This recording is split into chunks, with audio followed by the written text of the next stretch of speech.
प्यारे बुज़ुर्गों, माताओं, भाई और बहनों, हम कौन हैं, असलियत में कौन है, किस किस्म की ज़िंदगी हमें जीनी चाहिए, इस धरती पर हम क्या करने के लिए आए हैं, ऐसे सवाल हम सबके अंदर कभी ना कभी ज़रूर उठते हैं। हम अपने आप को देखते हैं, एक इंसानी रूप में देखते हैं। सुबह उठते हैं, शीशे में देखते हैं तो चेहरा दिखाई देता, उससे और कोई खूबसूरत चेहरा हमें दिखता नहीं। कामकाज की ओर बढ़ते हैं तो तरह तरह के लोगों को मिलते हैं और दिन भर काम करते हैं ताकि कुछ अपने लिए, कुछ अपने घर वालों के लिए हम प्रोवाइड कर सकें। और फिर शाम को जब घर आते हैं तो ये लगता है कि हम थक गए हैं, हमें आराम चाहिए और कुछ खा पी कर सोने की तैयारी करते हैं और सुबह फिर उठकर उसी रूटीन में लग जाते हैं। महापुरुष में बार बार समझाते हैं कि हम इस धरती पर सिर्फ खाने पीने के लिए ही नहीं आए, यहाँ पर आने का कुछ मकसद है और वो मकसद है असलियत को जानना। ये जानना कि हम हैं कौन। और जब हम अपनी ओर ध्यान देते हैं तो बहुत जल्दी हमें समझ आ जाता है कि इस शरीर के पीछे कुछ और भी है। कोई ताकत है जो इस शरीर को जान दे रही है, कोई ताकत है जो सांस को अंदर खींचती है और फिर सांस को बाहर बहती है। और उस ताकत की जानकारी पाने के लिए ही महापुरुष समझाते हैं हमें इस धरती पर भेजा गया है। उसे आत्मा कहें, सोल कहें, रूह कहें, कि वो ताकत ही हमारा असली रूप है। और उस ताकत की जानकारी पाते हुए हमें पिता परमेश्वर, जिसने सृष्टि रची, जिसके बहाने में सब कुछ होता है, उनको जाकर मिलना है कि आत्मा का मिलाप परमात्मा में कराना है, कि सेल्फ रियलाइजेशन, अपने आप को जानना, और गॉड रियलाइजेशन, फिर पिता परमेश्वर को पाना, आत्मा का मिलाप परमात्मा में होना। जब इंसान की समझ में ये आ जाता है कि ये शरीर सिर्फ 5 तत्वों का बना है और हर एक शरीर की मौत होगी, कोई ऐसा इंसान नहीं जो कि सदा सदा के लिए जीवित रहे। क्योंकि जैसे हमारी उम्र बढ़ती है, हम देखते हैं हमारे दादा दादी, नाना नानी, फिर माता पिता, चाचे ताए मामे, आस्ते आस्ते फैमिली में डेथ हर एक में आनी शुरू हो जाती है। और तब ये समझ में आती है कि ये शरीर चंद क्षणों के लिए मिला है। वो इंसान जिसे हम बहुत प्यार करते हैं, जिसके बगैर जी नहीं सकते, जैसे हमें लगता है उनकी मौत हो गई, हम उन्हें शमशान भूमि में ले जाते हैं और उन्हें या क्रिमेट कर देते हैं, दफना देते हैं, जैसे जैसे इंसान के रीति रिवाज हों, ताकि जिस जड़ता का वो शरीर बना है उसी में जाकर वो मिल जाए। तो जैसे इंसान की उम्र बढ़ती है और अपने अंग संग मौत देखता है तो उसको ये समझ में आना शुरू हो जाता है कि शरीर सदा सदा के लिए रहने वाला नहीं, कि इस शरीर को कोई ताकत जान दे रही है। और फिर उस ताकत की जानकारी हम पाने की कोशिश करते हैं। उस ताकत को आत्मा कहा गया है, वो परमात्मा का अंश है। वो जब तक इस शरीर में है, इस शरीर में जान है, ये शरीर देखता भी है, सुनता भी है, चलता भी है, बोलता भी है, सूंघता भी है। लेकिन जैसे वो ताकत इस शरीर से सदा सदा के लिए चली जाती है, ना ये शरीर बोल सकता है, ना देख सकता है, ना चल सकता है, ना कुछ कर सकता है, तो उस ताकत की जानकारी हम कैसे पाएं? और वो आत्मा जो प्रभु का अंश है, जिसे इस मानव चोले में आने का मौका मिला, जो 84 लाख जिया जून में भटक रही थी, वो इस सुनहरे मौके का फ़ायदा कैसे उठाए? जब हम सृष्टि को समझने की कोशिश करते हैं और पिता परमेश्वर के साथ हमारा क्या रिश्ता नाता है, उसको जानने की कोशिश करते हैं, तो महापुरुष हमें बार बार समझाते हैं, और हर एक धर्म ग्रंथ में यही पाया गया है कि सृष्टि के शुरुआत में प्रभु एक थे, अकेले थे। उन्होंने एक से अनेक होने का संकल्प किया।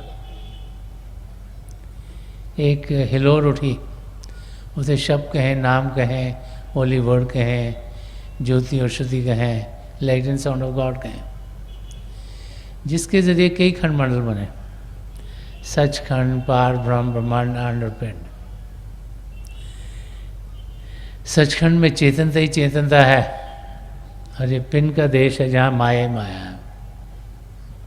इस पिंड के देश में हमारी धरती है, आसमान, सितारे हैं, चंद्रमा, सूर्य हैं, और कई गैलेक्सीज हैं। हम एक गैलेक्सी के हिस्से में।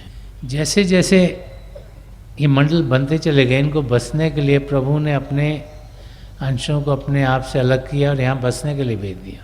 शुरू शुरू में आत्मा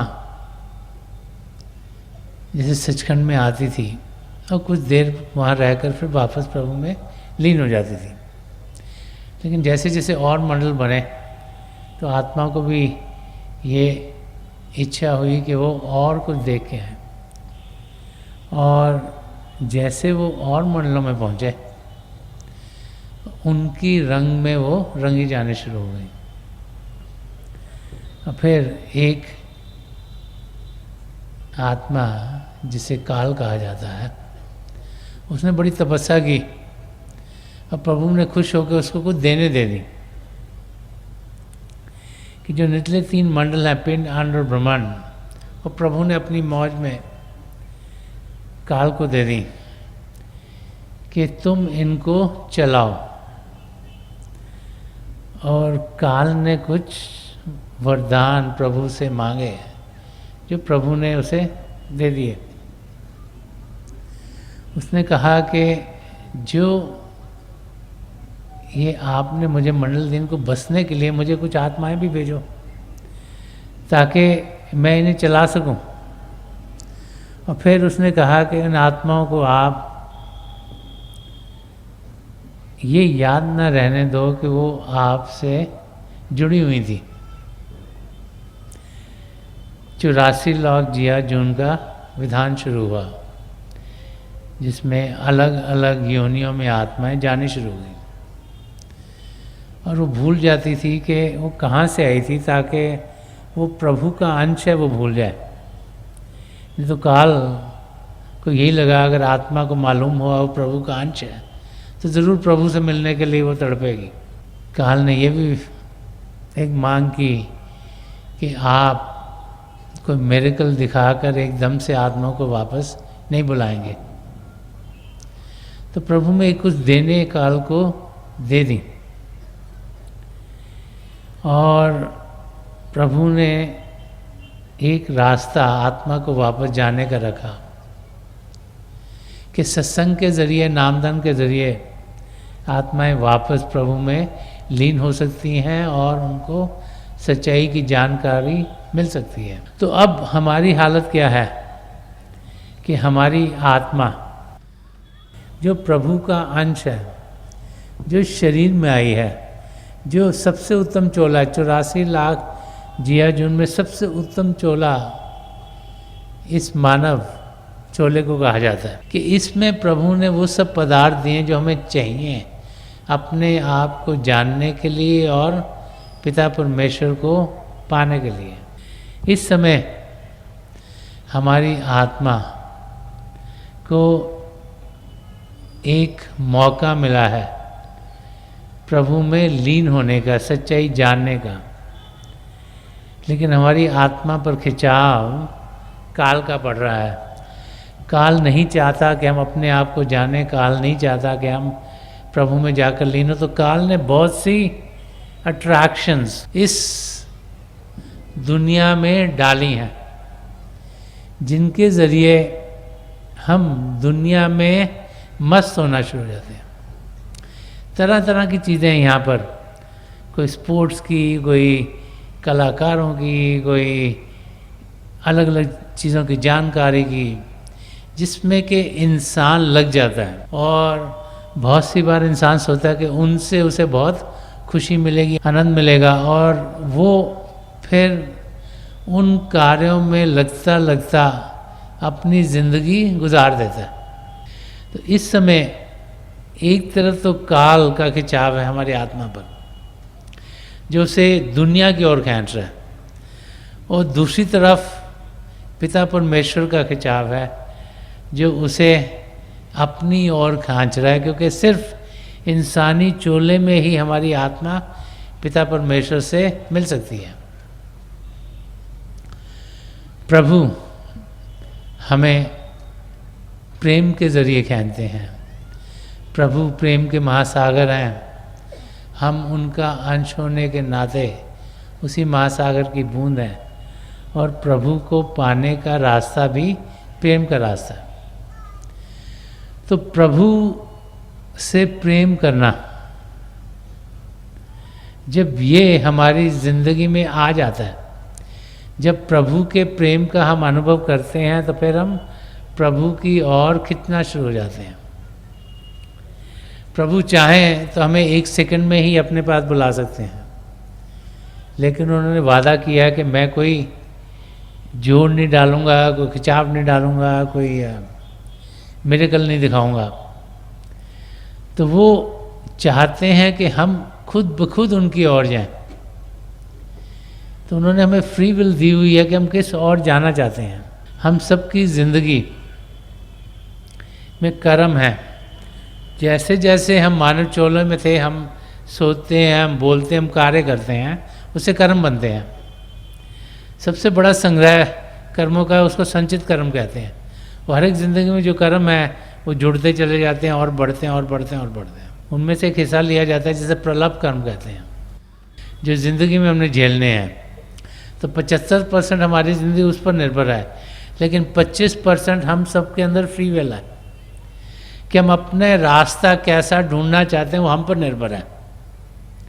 प्रभु चाहते हैं कि हम खुद ब खुद उन्हें चाहें। वो प्रेम के ज़रिए हमें अपनी ओर खींचते हैं, लेकिन वो चाहते हैं कि हम खुद ब खुद चाहें कि हम प्रभु से मिलना चाहते हैं, तभी हम उनकी ओर बढ़ पाएंगे। जब हम हिस्ट्री की ओर देखते हैं, महापुरुषों की ओर देखते हैं, तो हम देखते हैं कि कैसे जब हम महापुरुषों की ज़िंदगी को पढ़ते हैं तो उनकी ज़िंदगी प्रेम से भरपूर थी। संत महापुरुष जिन्होंने बहुत कुछ प्रभु के बारे में लिखा है, रूहानियत के रास्ते के बारे में लिखा है, सच्चाई के रास्ते के बारे में लिखा है, जब उनकी टीचिंग्स को पढ़ते हैं तो वो सब प्रभु के प्रेम से भरपूर हैं। मीराबाई जी की जब शुरू की ज़िंदगी की ओर देखते हैं तो बहुत कुछ उन्होंने कृष्ण जी महाराज के प्रेम में लिखा है। फिर उनकी ज़िंदगी में संत रविदास जी महाराज की देन हुई, अब बहुत कुछ उन्होंने फिर संत रविदास जी महाराज के बारे में लिखा है कि उनका लगाव कैसे संत रविदास जी महाराज के साथ हो गया, और फिर रविदास जी महाराज से जो उनका प्रेम था वो प्रभु के प्रेम में बदल गया। सगुण भक्ति से निर्गुण भक्ति की ओर, सघन भक्ति वो होती है जब किसी शेप में हम प्रभु को पाने की कोशिश करते हैं। निर्गुण भक्ति वो होती है जब प्रभु को हम निरंकार, जो जिसकी कोई शेप नहीं, जिसका कोई आपा नहीं, जिसकी कोई लिमिट नहीं, जिसकी कोई सीमा नहीं, उसमें प्रभु को पाते हैं। तो पिता परमेश्वर जानते हैं कि हम इंसानी चोलों में हैं, हम मन इंद्रियों के घाट पर जीते हैं, तो जानते हैं कि प्रभु का प्रेम आत्मिक लेवल पर ही पाया जाता है। तो हमें अपना प्रेम दर्शाने के लिए वो हमारा लगाव किसी जीवित जावत हस्ती से करा देते हैं। उस हस्ती को हम सद्गुरु कहें, मास्टर कहें, गुरु कहें, किसी भी नाम से पुकारें, मुर्शिद कहें। और जब हम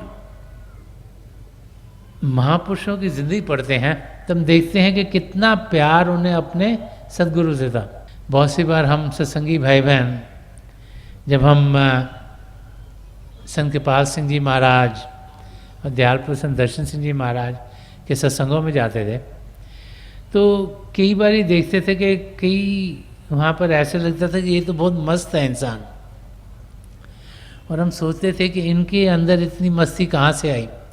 लेकिन जब हम महापुरुषों की ज़िंदगी के बारे में पढ़ते हैं तो ऐसी चीज़ें पढ़ने को मिलती हैं कि हम देखते हैं कि कितना प्रेम वो अपने सद्गुरु से करते थे। यही पहला कदम है प्रभु से प्रेम करने का। हम इंसानी चोले में हैं, हम किसी और इंसान से प्रेम कर सकते हैं, प्रभु को तो हमने देखा नहीं, ना जाना ना पहचाना है, तो सबसे पहले हमारे अंदर प्रेम अपने सद्गुरु के लिए होता है। इसीलिए हम देखते हैं कि कितने भाई बहन भाग भाग कर संत कृपाल सिंह जी महाराज, संत दर्शन सिंह जी महाराज की नज़दीकी चाहते थे। संत दर्शन सिंह जी महाराज तो जब हजूर बाबा सावन सिंह जी महाराज की बातचीत करते थे, जो उनके सद्गुरु थे, तो फरमाया करते थे कि अगर दूर से 2-3 मील से उनकी पगड़ी देख लें तो दिल में ऐसे जैसे हलचल सी होती थी और खुशी से भरपूर हो जाते थे। और वो उनके अपने सद्गुरु की शक्ल के और उनके गाल पर जो एक मोल था उसकी इतनी तारीफ़ करते थे, और लगता था कि कैसे कोई किसी और इंसान की इतनी तारीफ़ कर सकता है। और अगर हिस्ट्री में देखें तो शिष्य अपने गुरु की हर समय तारीफ़ करता है, उनकी शक्ल की, उनके चलने के तरीके की, उनके बातचीत करने के तरीके की, उनके हमको पैट करने के तरीके की, उनकी हर किस्म के तरीके की। एक सच्चा शिष्य अपने गुरु की बहुत तारीफ़ करता है। क्यों? क्योंकि वो उससे बहुत प्रेम करता है, और ये प्रेम है जो कि हर एक चीज़ को खूबसूरत बना देता है। संत दर्शन सिंह जी महाराज ने एक जगह लिखा है, वो फरमाते हैं, मोहब्बत की हर चीज़ हुस्न आफरी है, मोहब्बत की दुनिया सरासर हंसी है। कि प्यार के अंदर हर एक चीज़ खूबसूरत है और खूबसूरत है और खूबसूरत है, और जो प्यार की दुनिया है वो हंसी खुशी से भरी हुई है, खुशियों से भरी है, सुख चैन से भरी हुई है। और इसीलिए जब हम प्रेम में होते तो हर एक चीज़ हमें खूबसूरत लगती है। क्यों? क्योंकि एक सच्चा शिष्य अपने सद्गुरु से बहुत प्रेम करता है, और जो सच्चा प्रेम करता है वो अपने सद्गुरु से शुरू में तो उनको शारीरिक रूप में देखता है, लेकिन समय के साथ क्या होता है कि जब हम अपने सद्गुरु को मिलने आते हैं तो उन्हें सत्संग में मिलते हैं, हम सत्संग सुनते हैं, उनका प्यार मिलता है, उनकी नज़दीकी मिलती है, हमें बहुत अच्छा लगता है। लेकिन सत्संग में हज़ारों लोग हैं तो रोज़ रोज़ तो उनको हम मिल नहीं सकते, ना रोज़ उनसे बातचीत हो सकती है, कि भाई वो भी कहीं बाहर टूर पे चले जाते हैं और अपने टाउन में रहते हैं। तो फिर जब हम उन्हें मिल नहीं सकते और हम मिलना चाहते हैं तो दिल में बहुत तड़पन होती है, बहुत तकलीफ़ होती है। ऐसे लगता है कि जैसे दिल में पता नहीं कितनी छुरियाँ किसने चला दी हों। वो तकलीफ़ एक शिष्य सहन नहीं कर पाता, तो उसके पास चारा क्या है? कि वो अपने सदगुरु को अपने अंदर देखे। इसीलिए मेडिटेशन, इसीलिए अभ्यास का रास्ता संबंध में हमें बताया जाता है कि हमारे सदगुरु हमसे दूर नहीं, हमारे अंदर हैं। क्योंकि सदगुरु शरीर नहीं, लेकिन वो प्रभु की ताकत है जो उस शरीर में काम कर रही है, और उस ताकत का अनुभव हम कहीं भी बैठे हम कर सकते हैं।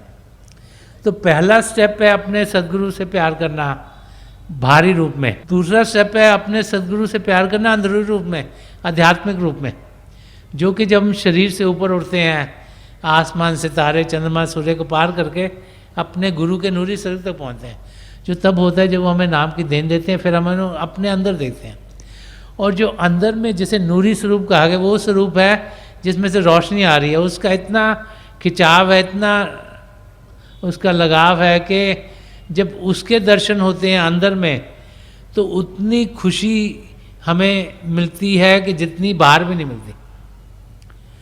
और फिर जब हम अंदर की दुनिया में उनकी नूरी स्वरूप तक पहुँचते हैं, तो वो हमें अपने साथ अंदर की दुनिया में ले जाते हैं। पिंड से अंड में, अंड से ब्रह्मांड में, ब्रह्मांड से पारब्रह्म में, वहाँ से सचखंड में, और फिर हमारी आत्मा का मिलाप पहले अपने में कराते हैं और फिर प्रभु में लीन हमें करा देते हैं। तो तब जाके हमें प्रभु के प्रेम का अनुभव होता है। असली मायनों में हमारी आत्मा ने प्रभु के प्रेम की जानकारी पानी है, लेकिन उस ऊंचाई तक हम पहुंच नहीं सकते। इस करके हम अपनी ज़िंदगी में सबसे पहले सदगुरु से प्रेम करते हैं, फिर उनका प्रेम हमें अंदर की दुनिया में लेके जाता है, फिर वही प्रेम उनका हमें प्रभु में लीन करा देता है और प्रभु के प्रेम का अनुभव करा देता है। तो ये रास्ता प्रभु के प्रेम का रास्ता, इसीलिए मीरा भाई कह रहे हैं कि मेरे मन हरि सो जोड़े, कि मेरी अटेंशन प्रभु के साथ जुड़ गई। मेरे मन क्या है? अब हमारी आत्मा को काल भी खींच रहा है और प्रभु भी खींच रहे हैं, और प्रभु डिसीजन हम पर छोड़ते हमने किस तरफ जाना है। काल ने क्या करा हुआ है कि बहुत बड़ा जाल फैला हुआ दुनिया की चीज़ों का। हम लोग जब इस दुनिया में आते हैं, पहले तो घर गृहस्थी में ही मस्त हो जाते हैं, फिर हम सोचते हैं कि हमें कुछ ना कुछ यहाँ करना है, कुछ कमाना है। फिर हम कोई प्रॉपर्टी खरीदता है, कोई ज्वेलरी खरीदता है, कोई कपड़े खरीदता है, कोई घर की चीज़ें खरीदता है। ये दुनिया की चीज़ें खरीद के हम बड़े खुश होते हैं। हम सोचते हैं हमने ये ले लिया, ये ले लिया, हमें खुशी मिलेगी। फिर हम बाल बच्चों के साथ जुड़ना शुरू हो जाते हैं, फिर जहाँ रहते हैं वहाँ के लोगों के साथ जुड़ना शुरू हो जाते हैं। फिर काल ने और अट्रैक्शन बनाई हैं। जो हमारी 5 इंद्रियाँ हैं, देखने की, सुनने की, सूंघने की, खाने की और स्पर्श की, इनके ज़रिए हमारा ध्यान, जो हमारी आत्मा का बाहरी रूप है, वो बाहर की दुनिया में जा रहा है। तो काल ने क्या किया कि जो आंखों को खूबसूरत लगे वो चीज़ें बनती जा रही हैं। अब अगर आप देखो, एक तो नेचर में कई चीज़ें ब्यूटीफुल हैं, और फिर अलग अलग चीज़ें बनती जाती हैं। हमारा दिल करता है हम यहाँ भी सैर करके आए, उस जगह को भी देखें, उस जगह को भी देखें, हमें अच्छी लग रही है। फिर सुनने के लिए तरह तरह की मधुर संगीत आते रहते हैं। किसी को एक किस्म का संगीत अच्छा लगता है, किसी को दूसरे किस्म के इंस्ट्रूमेंट अच्छे लगते हैं, किसी को तीसरे किस्म, लेकिन उनके जरिए हम बाहर को कहते हैं। फिर तरह तरह के खाने, जीभ का स्वाद, उसके जरिए भी हमारा ध्यान बाहर को जा रहा है। फिर तरह तरह की सौगंधें, नाक के जरिए जो चीज़ सूंघने में अच्छी लगे उस तरफ हम खींचे चले जाते हैं। और फिर स्पर्श की इंद्री, किसी चीज़ को हाथ लगाते हैं, कोई सॉफ्ट लगती है, हमें अच्छी लगती है, तो उस और इंसान खींचा चल जाता है। तो इन 5 इंद्रियों के जरिए काल हमें बाहर की दुनिया में खींच रहा है।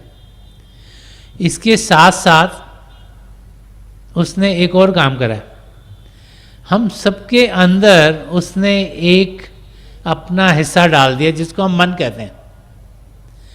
अब मन क्या है? वो हमारे अंदर इच्छाएं पैदा करता है। इस चीज़ की इच्छा, फिर इसको हम पूरा करने लग पड़ते हैं।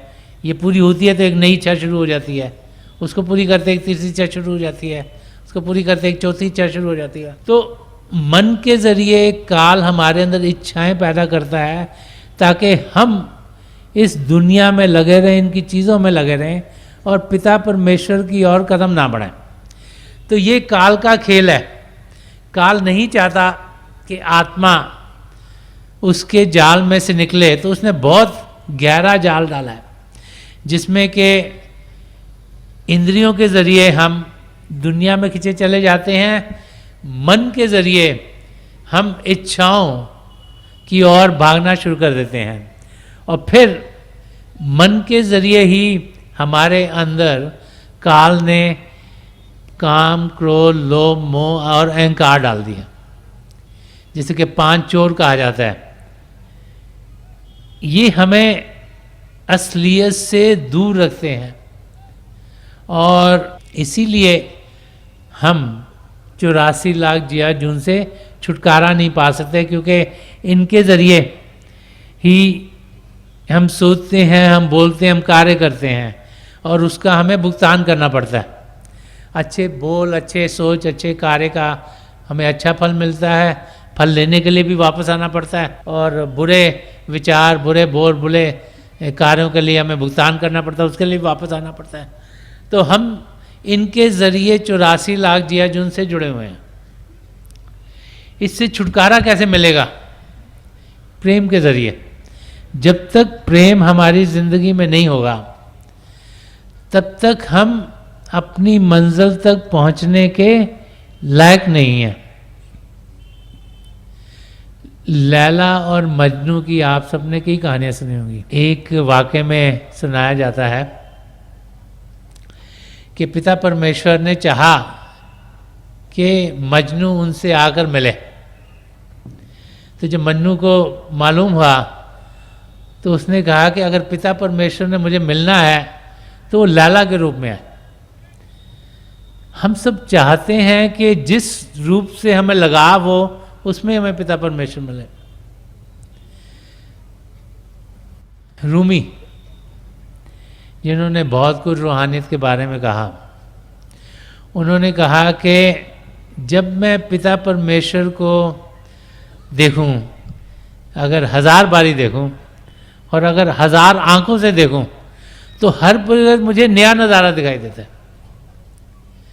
इतना प्रेम जब हमारे अंदर होता है तभी हम अपनी मंजिल की ओर बढ़ते हैं। संदर्शन सिंह जी महाराज ने एक जगह फरमाया है कि I have no friend except my beloved, I have no work except his love, कि मेरा इस दुनिया में अपने सदगुरु के सिवाय कोई दोस्त नहीं और उन्हें प्रेम करने के सिवाय मुझे कोई काम नहीं। तो इस किस्म का प्रेम जब इंसान के अंदर होता है तभी वो अपनी मंजिल की ओर बढ़ता है। तो प्रभु भी चाह रहे हैं कि हमारी आत्मा उनमें जाकर लीन हो, वो भी चाह रहे हैं कि हम 84 लाख जिया जून से छुटकारा पाए। इसीलिए प्रभु ने हमें ये मानव चोला दिया, नहीं तो हम किसी भी योनि में जा सकते थे। ये पिता परमेश्वर की देन है कि ये मानव चोला हमें मिला है और इस चोले में प्रभु ने वो पदार्थ दिए ताकि हम सच क्या है, झूठ क्या है, उसका निर्णय कर सकें और सच्चाई की ओर कदम बढ़ा सकें। जब हम सत्संग में आते हैं तो वहाँ पर समझाते हैं कि जो सत्संग में हम जो सत्संग सुनते हैं वो खाली 1/3 हिस्सा है जो कानों के ज़रिए हमारे जहन में जा रहा है, हमारे अंदर जा रहा है। जब हम कानों से सुनते हैं तो हमारा मन शांत होता है, मन के सवालों के जवाब मिलते हैं, हमारा ध्यान अच्छाई की ओर जाता है। लेकिन जो 2/3 हिस्सा है वो रेडिएशन का है, वो हमारे सदगुरु की आंखों से जो रूहानी लहरें आ रही हमारी ओर, वो जो मन माया के पर्दे हमारी आत्मा के ऊपर पड़े उन्हें दूर कर देते हैं। जितनी देर वो मन माया के पर्दे होंगे हम असलियत को नहीं जान पाएंगे और हम अपने कदम अपनी मंजिल की ओर नहीं बढ़ा पाएंगे। तो बार बार जब हम सत्संगों में आते हैं तो उस स्पिरिचुअल रेडिएशन के अंदर मन माया के पर्दे हटने शुरू हो जाते हैं। इसीलिए हमें समझाया जाता है कि जब हम सत्संग में आए तो हम पात्र हों कि हमारा पूरा ध्यान सत्संग में होगा, ध्यान किसी बाहर की चीज़ में होगा तो फिर हम कुछ पा नहीं सकेंगे। हमें कुछ पाने के लिए एक जैसे एम्प्टी कप कहा जाता है, अगर प्याला खाली होगा तभी उसमें कुछ जा सकता है, अगर वो भरा होगा तो उसमें और कोई गुंजाइश नहीं किसी चीज़ के जाने की। तो हमें पात्र होकर एक एम्प्टी कप के माफक, एक खाले प्याला के माफक ही अपने सदगुरु के सामने आना चाहिए। पिता परमेश्वर एक समुंदर है। अब अगर आप समुंदर में जाना चाहो, आप किनारे पर हो, तो आपको किसी जगह से एंटर करना पड़ता है समुंदर में, तभी आप जा सकते हो। तो जो पिता परमेश्वर जो कि प्रेम के महासागर हैं, उनके अंदर जाने के लिए हमें सद्गुरु की ज़रूरत है। उनके ज़रिए हम प्रभु के प्रेम के महासागर में जा सकते हैं। वो हमें तैरना सिखाते हैं और हमें उस पार पहुंचा देते हैं। तो हम जिस मकसद से इस धरती पर आए हैं, जो अपनी आत्मा का मिलाप परमात्मा में कराना है, वो तब होगा जबकि हमारी आत्मा, जिसका के बाहरी रूप ध्यान है, वो पिता परमेश्वर की ओर होगी। हमारा मन जो कि हमें बाहर की दुनिया में लेके जा रहा है, उसको हमने प्रभु के साथ जोड़ना है। इसीलिए सिमरन किया जाता है। सिमरन प्रभु के नाम का जाप है। और सन्मत के रास्ते में समझाया जाता है कि सिमरन ऊंचा नहीं करना, मन ही मन करना है। मन ही मन क्यों करना है? ताकि मन प्रभु की ओर हो, क्योंकि मन ही है जो हमें प्रभु से दूर करता है। मन ही है जो हमें दुनिया की चीज़ों में लगाता है। मन ही है जो अलग अलग इच्छाएं भेजता है। मन ही है जो काम क्रोध लोभ मोह अहंकार से में घेर लेता है। अगर वो प्रभु की ओर हो गया तो फिर हम बड़ी आसानी से प्रभु की नज़दीकी पाएंगे। शरीर को शांत करना बहुत आसान है, मन को शांत करना बहुत मुश्किल है। तो नामदान के ज़रिए जब हमें सिमरन करने के लिए कहा जाता है, तो जो लफ्ज़ दिए जाते हैं उनमें हमारे गुरु की तवज्जो होती है, उनकी कमाई का हिस्सा होता है। इसीलिए वो हमारे लिए काम करते हैं, ताकि जब भी हम अभ्यास करने के लिए बैठें, शरीर को शांत करें, तो मन को हम सिमरन के ज़रिए, सिमरन प्रभु के नाम का जाप है, उसके ज़रिए शांत करें। जब शरीर शांत होगा, मन शांत होगा, तो फिर हम देखेंगे कि हमारा ध्यान आसानी से टिकेगा और अंदर की दुनिया में जाने के हम लायक हो जाएंगे। काल तो मन के ज़रिए यही करता रहेगा कि हमारा ध्यान प्रभु से हटाकर दुनिया की ओर करे। लेकिन प्रभु चाहते हैं कि हम उनसे मिलें, तभी ये मानव चोला में दिया गया है। हम इसका पूरा फ़ायदा उठाएं, अपना ध्यान पिता परमेश्वर की ओर करें, शरीर को शांत करें, मन को शांत करें, सत्संग में जाएं ताकि हमारी रुचि पिता परमेश्वर की ओर बनी रहे। भजन अभ्यास करें ताकि अंदर में दुनिया में जाने के हम माहिर हों। डायरी रखें ताकि जो खामियां में वो दूर हों और हम एक सच्चा अच्छा इंसान बने। तो हम देखेंगे कि इसी ज़िंदगी में हम अपने आप को जान लेंगे और पिता परमेश्वर को पा लेंगे। मेरी पिता परमेश्वर के चरण कमलों में और जो पिछली सेंचुरी के महापुरुष हुए हैं, हजूर बाबा सावन सिंह जी महाराज, परम संत कृपाल सिंह जी महाराज और दयाल प्रसन्न दर्शन सिंह जी महाराज, इनके चरण कमलों में यही प्रार्थना है कि सच्चाई का रास्ता ये हमारी ज़िंदगी में हमें दर्शाएं, हम अपने आप को सही रूप में जानें और इन महापुरुषों की दया मेहर से हमारी आत्मा का मिलाप परमात्मा में हो।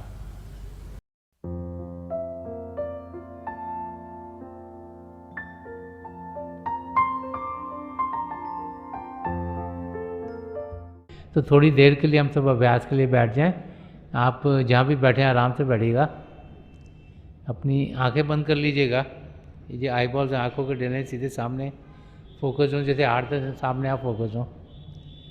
आंखें बंद करते ही वो भाई बहन जिन्हें नाम की देन मिली आप सिमरन कीजिएगा। और जो भाई बहन यहाँ नए हैं, आप पिता परमेश्वर के किसी भी जाति नाम का जाप कीजिएगा। जाप मन ही मन करना, ऊंचा नहीं दोहराना। मेरी प्रभु के चरण कमलों में और जो पिछली सेंचुरी के महापुरुष हुए हैं, हजूर बाबा सावन सिंह जी महाराज, परम संत कृपाल सिंह जी महाराज और दयाल प्रसन्न दर्शन सिंह जी महाराज के चरण कमलों में यही प्रार्थना है कि जो जो हम सबके लिए बेहतर हो, ये महापुरुष हमें दें, हमें सबके साथ जोड़ें और हमारे भीतर प्रभु की ज्योत के हमें दर्शन करवाएं। थोड़ी देर में मैं आपको इस बैठक से उठाऊंगा और मेरी शुभकामनाएं आप सबके साथ हैं।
छोड़ दीजिए जी, प्लीज लीव ऑफ।